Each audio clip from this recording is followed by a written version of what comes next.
Saudações florestais! Meu nome é Arthur Brasil e hoje vamos falar sobre a Terra das Árvores Gigantes. Já deixa seu like no vídeo e se inscreva. E não esqueça de ativar o sininho para receber todas as notificações de quando sair um vídeo novo aqui no canal do YouTube. Indo diretamente ao assunto, pesquisadores de norte a sul do Brasil estão progredindo na identificação de raras árvores gigantes do país, que se destacam sobre a floresta e mantêm redes de interações com animais e outras plantas, e tentando entender as particularidades que lhes permitem atingir diâmetros de quase o comprimento de um Fusca e a altura de um prédio de 30 andares. Com base em sobrevoos e sensores de luminosidade, pesquisadores de Minas Gerais, do Amapá e de São Paulo verificaram que a floresta amazônica no oeste do Amapá e no nordeste do Pará abrigam pelo menos 20 exemplares de árvores com mais de 70 metros de altura, dos quais 6 com mais de 80, mais do que o dobro da altura do Cristo Redentor no Rio de Janeiro, por exemplo. Essas árvores são chamadas de gigantes ou mega-árvores, definidas como as que têm pelo menos 70 centímetros de diâmetro, mais fácil de medir do que a altura, que pode variar de 25 metros no Cerradão, que é a feição ali florestal do Cerrado, a 80 metros na Amazônia. Essas medidas são cerca de 5 vezes as medidas médias da maioria das árvores encontradas nas cidades ou nos parques urbanos. Nesse trabalho investigativo que foi feito pelos pesquisadores da UFVJM, INPA e INPE, analisaram cerca de 754 áreas de 375 hectares cada uma, por meio da técnica LIDAR, que registra a velocidade de luz refletida pelas árvores. A área total analisada equivale a 100 vezes as examinadas em estudo de campo, mas ainda apenas representa 0,18 da área total da Amazônia. Os pesquisadores viram pela primeira vez as árvores gigantes do leste da Amazônia no início da tarde de 16 de agosto de 2019. Era o segundo dia de uma expedição com mais de 30 pessoas que subia o encachoeirado Rio Jari, na floresta estadual do Paru, no Pará, na divisa com o Amapá. As margens havia sumaúmas, parquias e castanheiras, com troncos de cerca de 2 a 3 metros de diâmetros, que seria ali a circunferência das árvores. No alto dos morros vizinhos reinavam os angelinos vermelhos, que são as árvores que nós temos maior dentro do Brasil, com tamanhos aí já encontrados gigante, datado como a maior árvore brasileira, o próprio angelino vermelho. Então, esses cujos ramos dessas árvores formam esferas de folhas semelhantes a pompons de lã.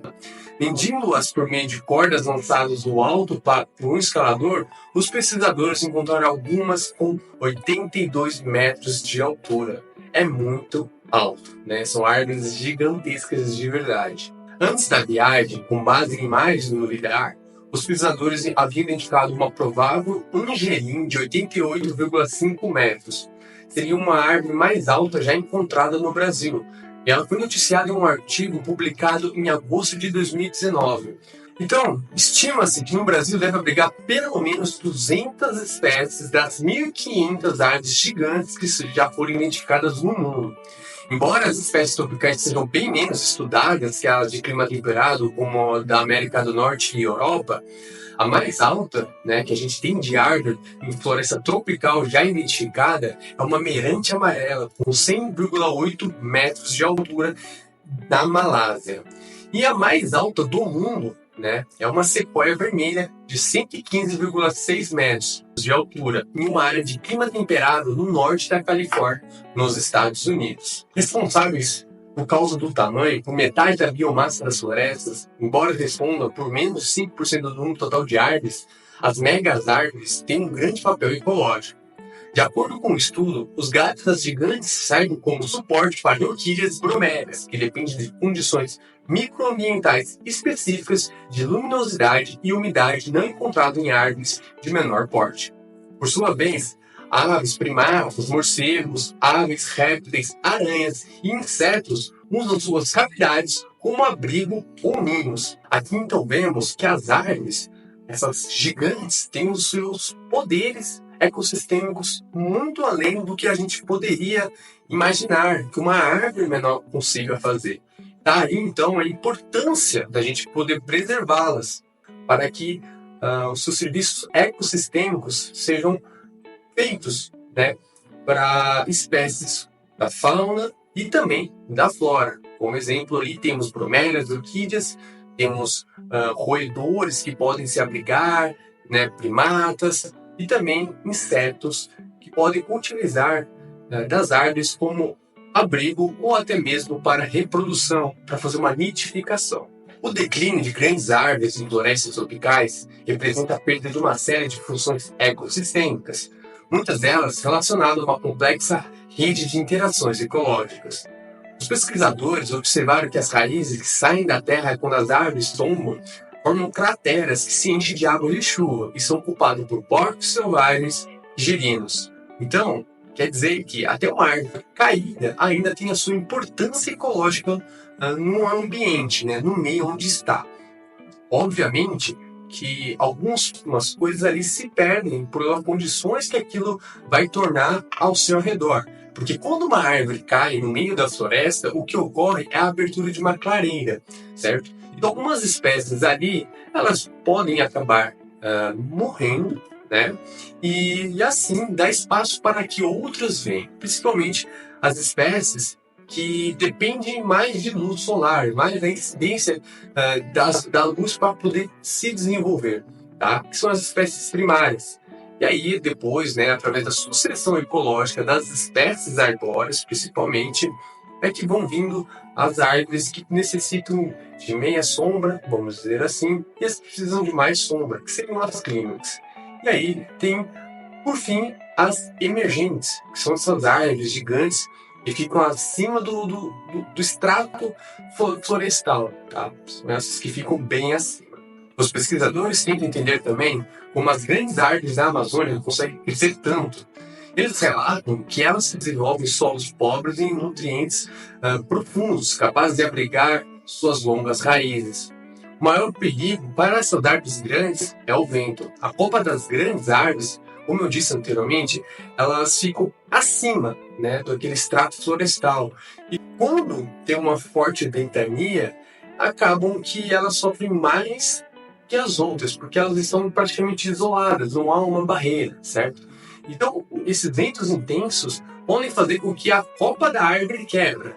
E aí sim, tem alguns problemas que isso vai causar nessas árvores. Se a copa quebrou, muito dificilmente haverá uma rebrota, tá? São poucas espécies que têm essa capacidade, na verdade. Beleza? Então, por essa razão, que elas precisam de um clima calmo, com muitas nuvens, em baixa insolação.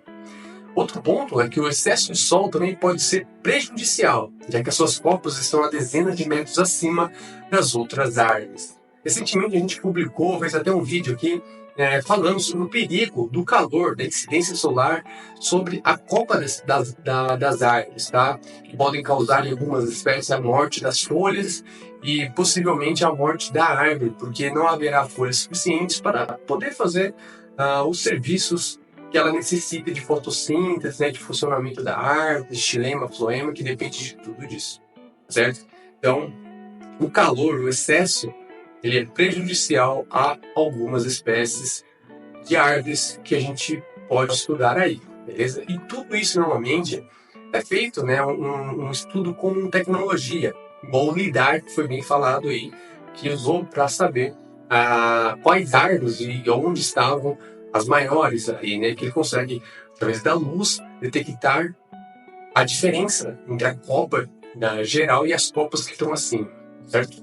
O botânico Rafael de Oliveira, da Unicamp, observa que as árvores monumentais devem ter mecanismos fisiológicos próprios que lhes permitem crescer de um modo mais lento do que as outras espécies. Galera, a gente está falando aqui de pesquisadores, né, cientistas que estão investigando, é sempre uma turma de diversas áreas, tá?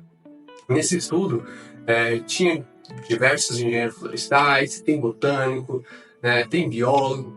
Então, assim, são a galera que pode estudar isso, que gostam do assunto, entendem e querem buscar informações cada vez mais valiosas sobre essas árvores raras que a gente tem no nosso território brasileiro, beleza? A Amazônia não é o único lugar que tem árvores gigantes, beleza? a gente tem outras árvores gigantes ao longo do Brasil. Temos a Mata Atlântica, alguns jequitibás, né? Temos no sul do Brasil os araucárias, né? E tem outras diversas espécies aí que ficam enormes que a gente já tem registro, beleza? Não são só os angelinhos vermelhos da Amazônia. Então é isso, galera. O vídeo era sobre isso hoje, sobre as árvores gigantes que nós temos no território brasileiro, tá? Essa especificamente mais das árvores da Amazônia. Temos um outro vídeo aqui também falando das árvores do Tumucumaque, que tem tudo a ver com esse trabalho, que é na mesma região ali praticamente, beleza? Então se você gostou desse vídeo, deixa seu like, curte, se inscreva, tá? E compartilhe com seus amigos. Valeu!